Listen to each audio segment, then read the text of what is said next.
Global Positioning System, or GPS, has been around for more than a decade, but you wouldn't know it from going around the streets of Metro Manila. GPS technology has found its way in some cell phones, but it can hardly be described to be in widespread use. Now, one company promises to change all of that. AVT Intelligent Navigation System recently announced a whole line of GPS devices specific for the Philippine market. The in-car and portable units will provide turn-by-turn navigation in the greater Metro Manila area, as well as national highways from Abra to Davao. And joining us this morning to talk more about this company's offerings is William Chong, from the navigation team leader of AVT. Also with us is John Nieves, tech editor of Gadgets magazine. Folks, you can join our discussion by texting us at 0926-667-4541 or 0927-4144-777. Good morning, gentlemen. Thank you for joining us. Good to see you again. I was with you guys a couple of weeks ago when you launched your new device. But first of all, let's talk about why your company ventured into GPS. I know AVT's been around in doing other car entertainment devices such as audio systems and audio-video systems, but why jump in the GPS genre? Yeah, the GPS basically is our dream for a long time. Okay. And we've seen it in the United States, in Japan. It's widely being used, it's well accepted, but we just wanted to bring it to the Philippines, and so as we're not such left behind by the first world. How long did you guys take to put this together? You did mention it's been your dream for a long time, but how long has this been in the works? Yeah, we started working on this about 2 years ago, but there was no matured enough data of the Philippine map. Okay. So eventually, after 2 years of hard work, we finally bring you a reliable product. All right, John.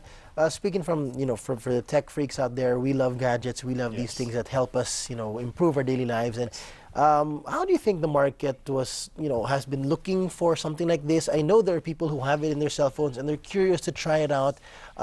Would you agree that probably it's the fact that they really haven't seen a GPS system that really works well? Yes, because before the Nokia released the 6110 Navigator, right? That promised, at least to us, like a GPS system that really works. That it had local maps of Manila, and it did up to a point. Because if you look at the maps, if you really know the streets, if you look at the maps, you will see that the maps are dated. Okay. So the maps only extend up to Cubao. The LRT line only goes up to Cubao. Okay. There is no San Mateo Commonwealth Road yet. Right, Basically, the maps aren't complete. Okay. As we know them. Okay. And if you try to follow that, if you're in a car and you try to follow that, you'd run into a lot of problems because you're going to be hitting. Literally run into problems. You will literally run into problems because you will be hitting one-way streets that go the other way. Okay. Okay. The U-turns are not there. Okay. And basically everything that has happened since 2001 isn't there. All right. So that was one challenge that I'm sure you guys kept in mind. How did you make it make it a point that you would come out with this with very accurate, or at the most accurate, maps that you can bring to your consumers? Yeah. First, we tested a lot of systems. We have test each system if it works for Philippine traffic rules. Okay. And we finally end up have to custom made a system that is adaptable to Philippine conditions. All right. So we worked through each of the trouble points. It's a lot. And we make sure it works for the Philippine road condition. We tested each condition precisely. All right. So meaning you actually had teams out on the road to, in essence, map it out and then try it out. Yes, every day we have team going around the metro trying to fix everything MMDA implements. All right. I understand you partnered for the hardware, for the basic hardware, for the software.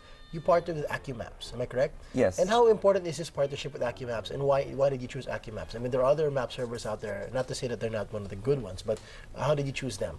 Well, there's a lot of map makers in the Philippines, but none of them really knows how to make a navigational digital map of the Philippines. Okay. Well, Akim have very strong points. First, they have 15 years of experience in mapping the Philippines, which on our own, it's impossible to do that.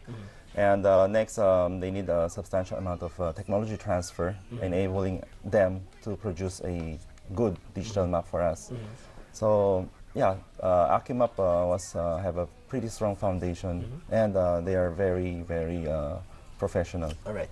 John, coming into this device, when it was announced to us that we were going to be invited to a launch of a GPS device, what were your expectations? I mean, as you said, you've used the Navigator before from Nokia, so pretty much you might have some expectations of what you want in a GPS device and how it would, you know, serve your needs. Basically, what you'd want for like a device that's supposed to be used here locally is a device that can route you through the roads of the metro accurately. Okay. For example, if you're going through a certain location, you have to turn left, but there is no left turn because, as you know, there are U-turns, no left turns. Right. So, I want something that can route me through that street and coming out, and I'll get to my location in one piece, right? So, when I use the A800, the Navigator, it does that, and I haven't had like an experience from another GPS device or anything like that before.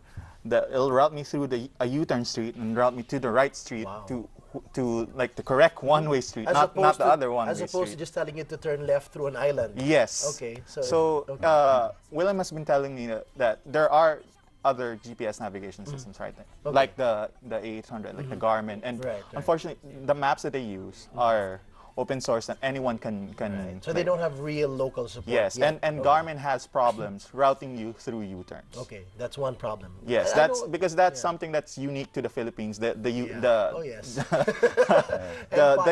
constantly changing U-turns, the constantly changing one-way streets. That's a problem that the A800 doesn't have. Right. And that's something that you guys promise to keep up to date. I understand you will be giving regular updates, and when you give these updates, aside from software updates, are these updates going to include the change in streets, the one-ways, the U-turns, whatever? Yeah, the updates really consist of a lot of things. First, we will have software updates. We improve the user interface as we see necessary. We also update your map coverage, as well as update the traffic rules that MMDA implements. All right. Okay, one thing that I found very interesting at the launch, which I'm sure not all of us really expected also, John, is that they do have 12,000, if I'm not mistaken, 12,000 points of interest in their database already. Yes. And when you say point of interest, these are destinations you want to go to, let's say a mall, a hospital, a movie theater, or a drugstore or whatever, a gas station. And they're all plugged in there, right? Yes. And I'm sure these are things that you'll continue to add on, basically. So we can do a little bit of a magic show now, a bit of show and tell. You do have a live device with you right now, and William has a camera right over him. So I guess, William, from where we are, you can find us, did you say what, a nearest gas station or something? What would you like? Yeah, we can try a nearest school. School, go ahead, Okay, so this is the Navigator, this is the screen. We have a menu button here. It's basically it's a full touchscreen 4.3-inch display. Okay. So you can just simply select your destination and POI. Okay. Okay. So we can select any schools inside the Quezon City area. Wow. That quick. Sorry. While you're going through if I may just add, John, I'm sure you'll agree with me, the responsiveness of the screen is very good, surprisingly. Very fast. You can, but I'd recommend you stopping first before you start pressing anything. Yes. Because I mean, to compare this to some touchscreen cell phones, it's even better than some touchscreen cell phones in terms of the responsiveness. So William's plotting his route now. So you found your destination. Yeah, what school was it? Camp Aguinaldo High School. Okay, and it said calculated destination, and it's done? Yeah, it's done, but we can show our viewers a demo. So you can preview the route, right? You can preview the route. Yes, you can. You can see what are the turns you have to take. Okay. And you can actually show it as a demo mode. Ahead, turn right. To show you how it's going to bring you there. Yes. And this is crucial, John and William, because if you know there's traffic in that area, you can choose an alternate route, right? You can press that and it'll give you a different route. Yes. All right. So that's very important because as of now, you don't have traffic support yet. No, there's no traffic information available. No traffic information available. But you know, what I found interesting with the unit is that, for example, if you're already driving and you see a bit of traffic in front of you, and you have the unit on and it's routing you through there, you can see the streets that you can detour into. So if you detour into